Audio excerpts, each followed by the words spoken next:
VSpann, America's communication network for veterans.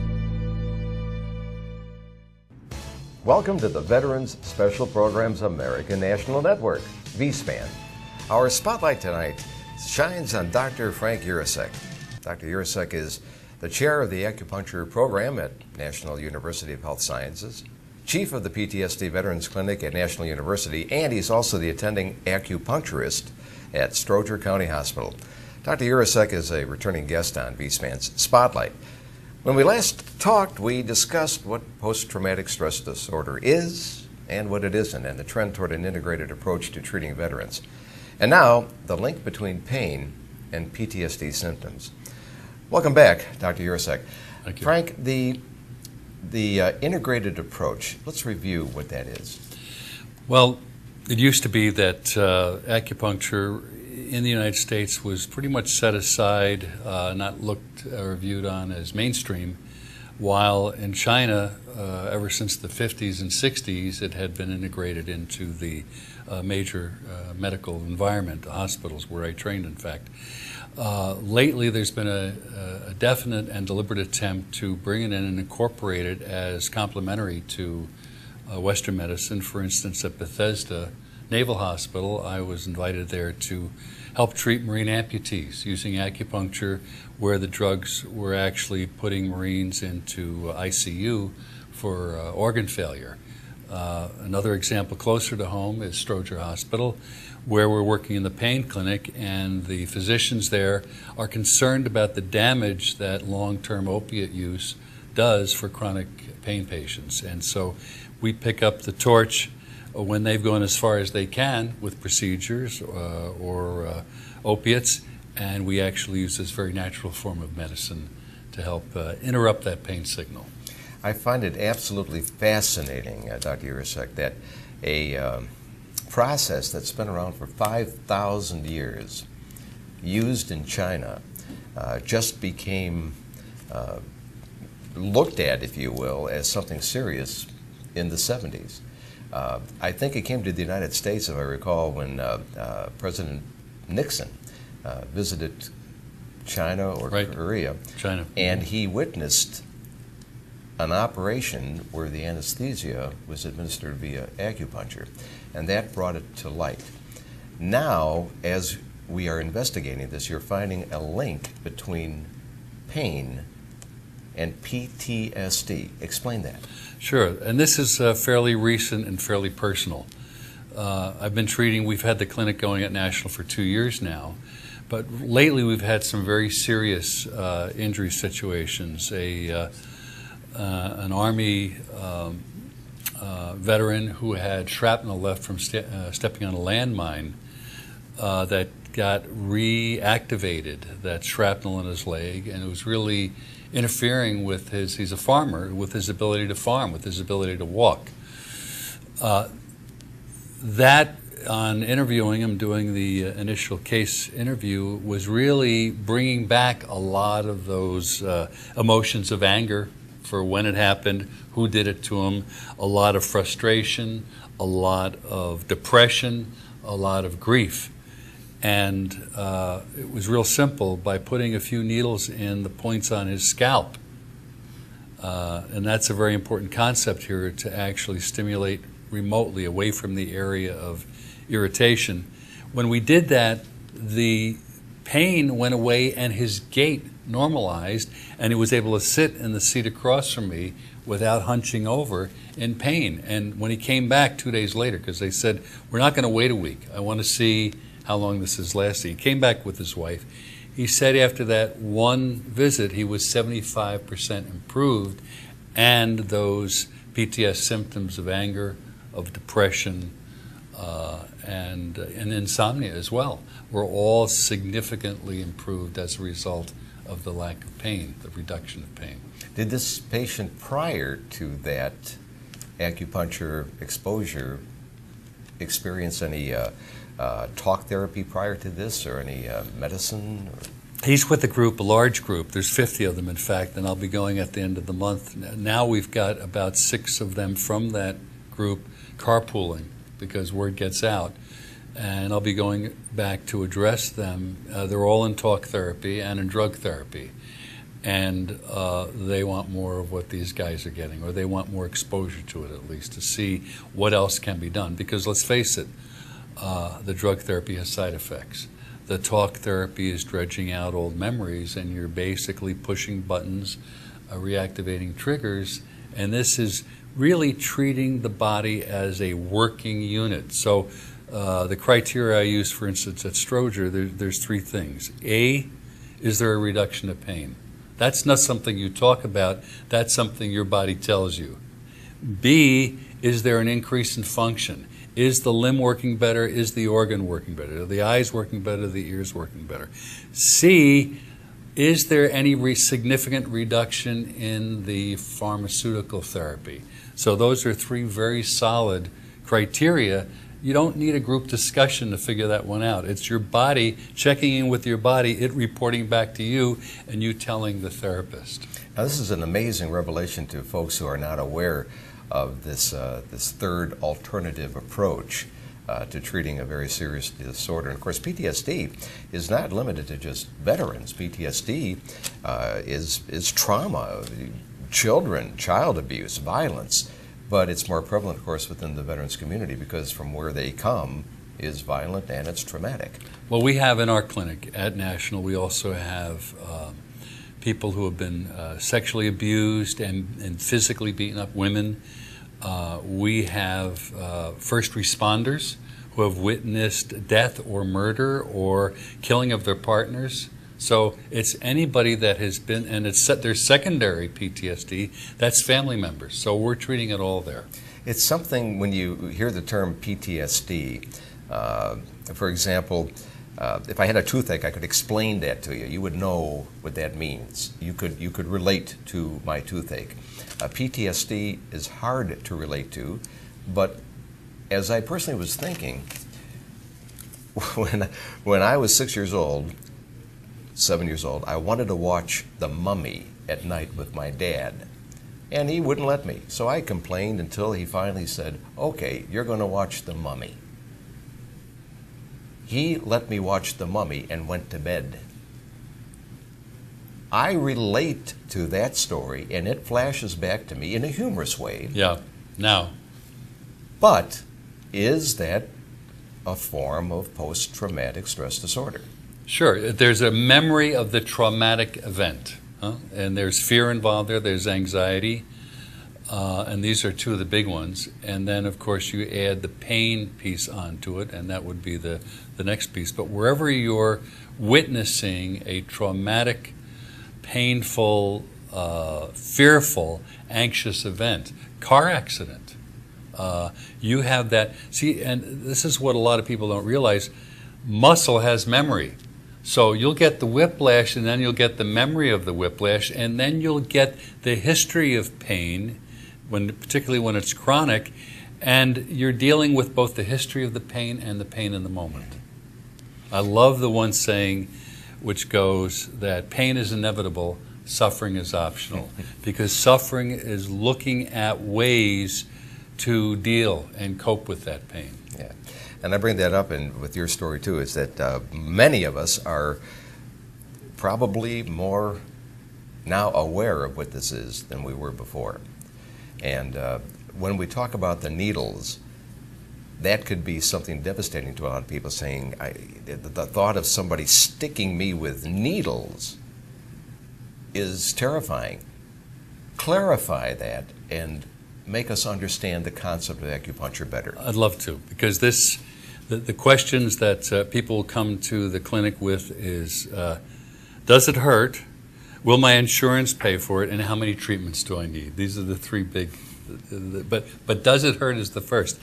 And I tell them, well, first of all, there's the point itself. And it's about finding the right point that's going to interrupt the signal, or the right combination of points. The Japanese have a wonderful term for the point. It's called tsubo, which is jug. And that jug, that pain point, is either too full, which is excess, or empty, which is deficient. So you find the right relay point, and you activate it like Otzi did, the Iceman that we talked about last time. You can use pressure, You can use heat, and those are the first two very common and continue to be common ways to activate the point. And you can use the needle, which came around at the age of metal, but you can use laser, you can use sound, tuning forks. You can use electrical stimulation. There are a number of ways to stimulate that point and relay the signal through a network of points to balance the body's energy. It's a fascinating concept, and we've only just touched on the subject.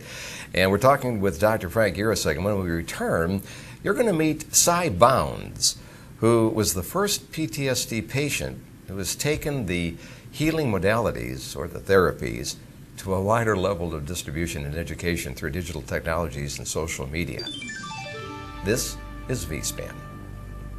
Hi, I'm Ernie Scatton, Education Director here at Illinois Center for Broadcasting, the downtown campus. And I am also a U.S. Navy veteran. I served in the Navy from 1987 until 1991, and it was four of the best years of my life. They made me grow up, and they allowed me to do things that I normally wouldn't have been able to do, and they let me tap potential that I didn't know I had. But knowing that I had something to do with defending this nation or giving back to a place that has given so much to me and my family, it made me feel good. One day, as I was on my way to work, I heard a commercial saying, if you want to be on the air, go to Illinois Center for Broadcasting. And I said yes. I called that day, I went that night for my test, and I passed, and in a week I was in school. I've never looked back. I walked out of school into a 50,000 watt station, ESPN 1000 here in Chicago, and I didn't leave for 9 years. I owe all that to ICB. You know, I guess to sum it all up, the Navy prepared me for life, but ICB prepared me for my future and what I have now, my future in broadcasting. VSpann, the Veterans Communications Network.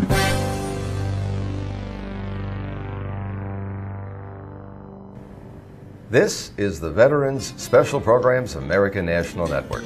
Our VSpann Spotlight is on Dr. Frank Urasek and a discussion on the direct relationship between pain and PTSD and an alternative approach to treating this anxiety disorder. We're joined by Cy Bounds, a U.S. Army veteran who served in Vietnam and who has been treated using this alternative approach. Cy, thanks for being here. Thank you. You have gone through the experience and the symptoms of PTSD. What got you interested in this alternative approach? Oh boy. Well, I met Dr. Urasek through a friend of mine named Doug Larson in River Forest, Illinois. We met every week to talk about. Doug was actually creating a solar-powered design for a car years ago, and somehow or another the guy there said, "I know this guy." We were talking about social media technology because that's what I specialize in. And he says, I know this guy that wants to talk about that. And somehow or another, we called, and Dr. Frank was on the other line.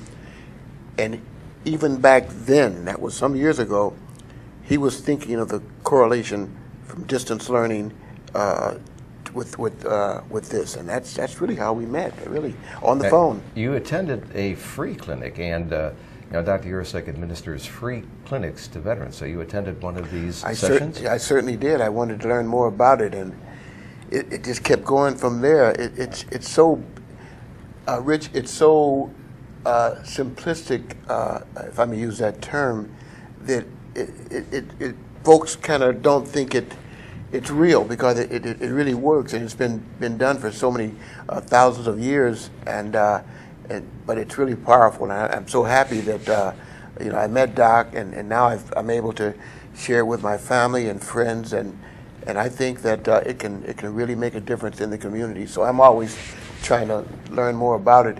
And as a Vietnam veteran, I've had an opportunity to see it close up and personal.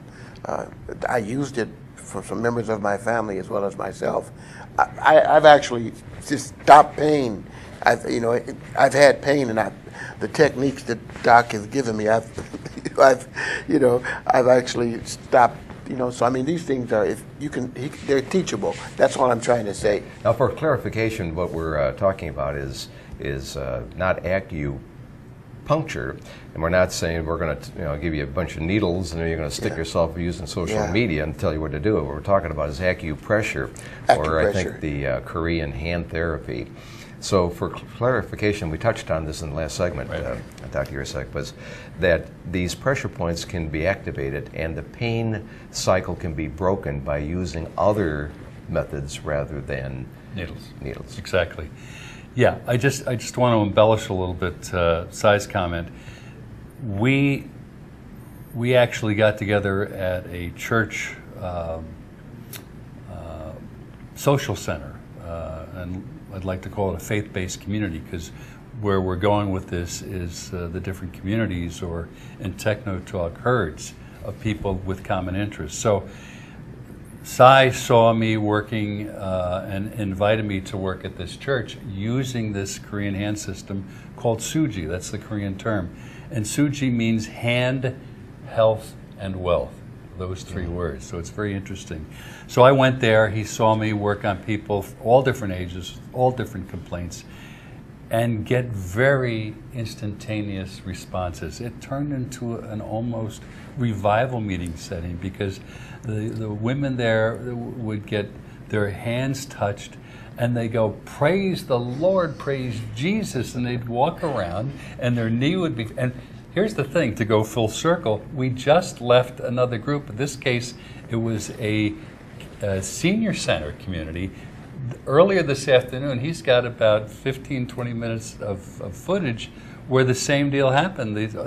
These people, mostly older, had hip pain, neck pain, shoulder pain, and I would take my pen, I call it Bic treatment, I would roll on the part of the body and stress that this is something you can do yourself. I will roll, press, that's the acupressure part. So roll to find it, press to, I tell them to mark it, but I'm actually treating it, and then take a small Vicaria seed that I get from China with the seed on the front and tape on the back, and I talk to this faith-based group about the power of a mustard seed, okay? Because I'm all about putting it in the vernacular. I peel the mustard seed or the Vicaria seed off and put it there, and I say, that's a reminder, and I squeeze it. I always stand to the side because I don't want to be either kicked or punched. I stand to the side and I said, okay, what's that pain level? Because I always ask them first, what is it? Because remember earlier we talked about, you want to know about improvement in function, diminishment of pain, and less meds. So I ask them, what's the pain level now? And there will be a significant drop in that pain level. And I'll say, okay, get up and walk, or go ahead and turn your head or move your shoulder. And I'm telling you, because you've got a theater there, you've got ripple effect. So they're all going, ooh, ah, and they're starting to line up. He saw that. That's what got him to PTSD. From PTSD, he got me into other venues. And we're really looking at the power of technology to take, this is, you've heard of distance learning, this is distance healing, because all you need, all God's children got hands, huh? All you need is the information about where it hurts on the body, and you tell that person. It reminds me of the definition of a consultant as someone who borrows your watch to tell you what time it is and charges you. You borrow the person's hand, you borrow their energy, and you show them where to press, to roll, press, and rub to take care of that pain. And it happens because, as we talked about earlier, and we'll talk about a little later, there's this aspect of beating the signal, the pain signal, to the brain. How physically does this work?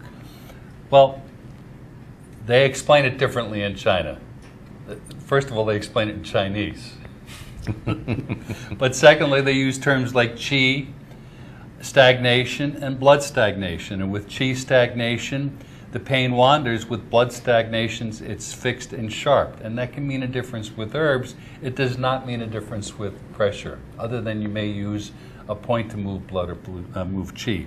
But the point is, Western science talks about neurogate theory, that when you press the point, the acupoint, you literally beat the pain signal from the local area to the brain by pressing a pathway, a different pathway. So in physics, no two bodies can occupy the same space at the same time. It also works in pain relief or acupressure. You're beating the pain signal. You can do it simply with capsicum, which is a rub-on cream with pepper in it. Capsicum or the old mustard plaster works the same way. It beats the pain signal. It does a couple of other things as well. It brings the circulation to the area. So it's legerdemain. It's sleight of hand. I like the best definition which Rousseau said, which is medicine is about entertaining the patient while nature effects the cure. So at the very least, you're entertaining the patient with having them preoccupied with pain someplace else other than where it hurts, and when they suddenly back away, they've got relief. And the symptoms of PTSD diminish. Well, indeed, because those are all triggers. They're triggers for this anger, for this frustration, for this depression, for this anxiety. And you eliminate the trigger or significantly diminish it. But even more important, the farmer I was talking about with shrapnel in his leg, he's on the tractor seat or he made a long trip. He is pressing with his thumbnail the point on his hand to keep the pain under control and to sever that connection between the pain signal and his emotional signals. And what you're proposing here is taking this information and through social media, letting other men and women know of this technique so they can administer it themselves. Amen. And there is no cost to it. No lines to stand in, no waiting rooms to be in. Administer it yourself with the knowledge. Now, I did some checking in on acupuncture specifically, and I assume that carries forward with acupressure, that this is now being accepted on a worldwide basis through the World Health Organization. I saw that the National Health Service of the United Kingdom has now accepted this for certain treatments, and also the National Institute of Health here in the United States. So when we look at that kind of support, although they're saying it for certain conditions, does that say that the sciences are starting to expand their acceptance of this 5,000-year-old technology?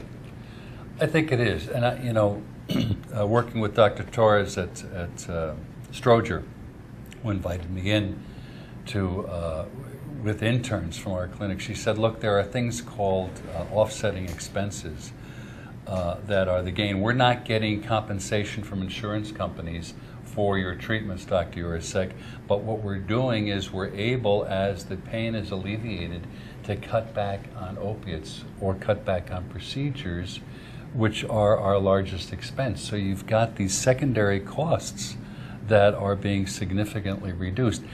Nothing talks like money, and if you can save money at the second largest public hospital in the country by offering something that is fast, effective, economical, and has no side effects, underscored, no side effects, you've got something that's pretty good, stacks up pretty good. And it would seem to me that if this process is embraced on a more ubiquitous level, we would reduce the amount of people who need treatment because they don't need the treatment anymore, and focus the attention on talk therapy where it applies, or medical therapy where it applies, and reduce the amount of veterans who have to wait. We've got this bass-ackwards here in medicine, particularly in this country, I think. We call this alternative. I like to look at mainstream medicine as alternative. I like to look at natural medicine as fundamental medicine or functional medicine. If you can get to the problem early on and act in a preventative, proactive mode, then what you're going to do is you're going to reduce the symptoms, reduce the chronicity, and reduce the possibility of intervention unless or until it gets worse. Better to catch something small. There's an old saying, better to fight the enemy at the city walls than at your doorstep. So this early intervention, that's why you see in China, where I studied, old people in the parks early in the morning, doing every variety of Tai Chi and Qigong. The women use fans and they wave them in a very ritualized manner. Why? To get the blood circulating, to get the energy circulating. We know that with elders there's a direct correlation between movement and Alzheimer's or dementia. So you get people moving, you get blood flowing, you get qi flowing, and it's preventative and it's curative. And it works. And it works. When we return, well, let me tell you, you're going to see how this works. You're going to get a demonstration right here on VSpann. If you're interested in pursuing a career in radio or television, look no further than the Illinois Center for Broadcasting. The Illinois Center for Broadcasting offers hands-on training in radio, TV, and web design. They offer financial aid for those who qualify and accept veterans education benefits, including GI Bill Chapter 33 post 9/11.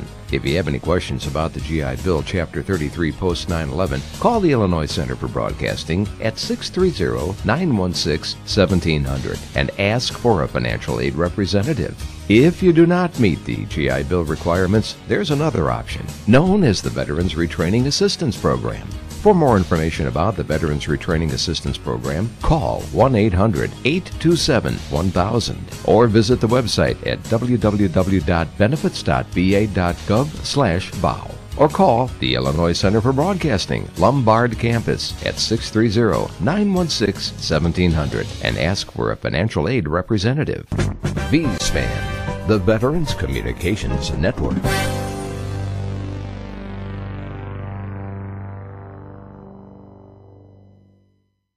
Our VSpann Spotlight is on the direct relationship between pain and PTSD.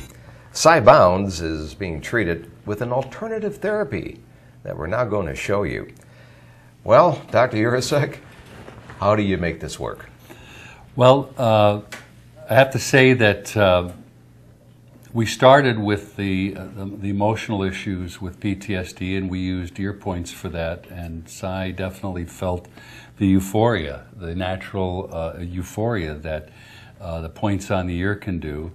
And I'll let him tell what happened later, because he was familiar with the hand system where you treat the whole body from the hand, which is something that he can do. So, Cy, well, two things happened specifically. One thing happened. I was in my room and I tripped, and this is what, a year or two ago. I'm not quite sure, but I tripped in my room, and I meant to step over something, and it really hurt right in here. It really hurt very bad. I went downstairs and with my elderly mother, and I met her at the kitchen table, and she saw me there in pain. I had the chart that Doc had given me. I knew that. I went to the chart, and I used the technique that was right on the chart. I mean, this stuff is just right there. It gives you 1, 2, 3 how to do it. And I hit the whatever correlates to this right here. I did it, and I actually got up and walked across the floor.